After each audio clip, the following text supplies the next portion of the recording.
Every afternoon, Thomas the Tank Engine puffs along his branch line with Annie and Clarabel. First, they pass the watermill. Next, they come to a big farm. Then, they can see a bridge with a village nestled either side of it. This is a special place.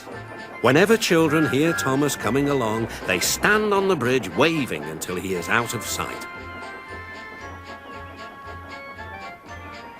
One day, Thomas was running late. He had stopped at the signal before the bridge to talk to some new children. Percy, the green engine, was waiting too. "Hurry up, Thomas," called Percy when the signal dropped. "If you're late, the Fat Controller may get a new engine to replace you."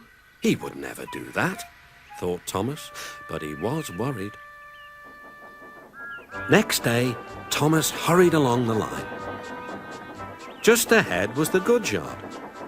There, on the platform, was an inspector waving a red flag. Next, Thomas saw some children. They were waving too. Something must be wrong, thought Thomas. This station is for goods, not passengers. "Help, Thomas, help! We are glad to see you," called the children. "Please, will you take us home?"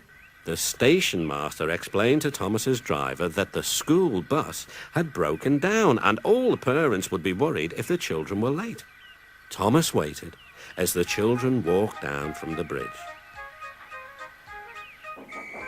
Then he took them to the next station where Bertie was waiting to take them home. When Thomas finished his journey, he was very late. He was worried that the Fat Controller might be cross with him. "I warned Thomas," puffed Percy to James. "He's been late one time too many. He'll be in trouble now."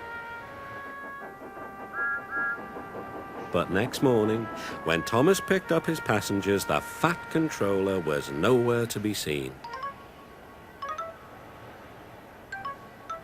"Thank goodness," sighed Thomas.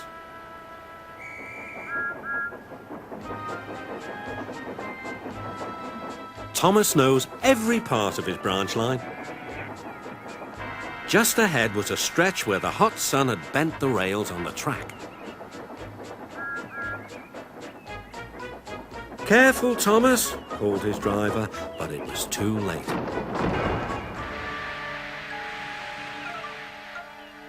"That's done it," said his driver. "We shan't get any further today." "But what about my passengers?" asked Thomas. "Don't worry, they'll be looked after," replied his driver. While workmen repaired the line, Thomas had to shunt trucks in the yard. Bertie came to see him. "I understand you need my help again." "Yes, Bertie," replied Thomas sadly. "I can't run without my rails." Bertie set off to collect Thomas's passengers.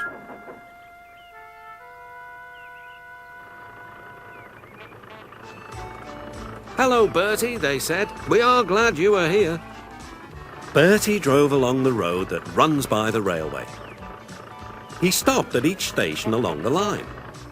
Sometimes he stopped between stations to let people off closer to their homes. Thomas felt miserable. "I've lost my passengers to Bertie. They like him better than me."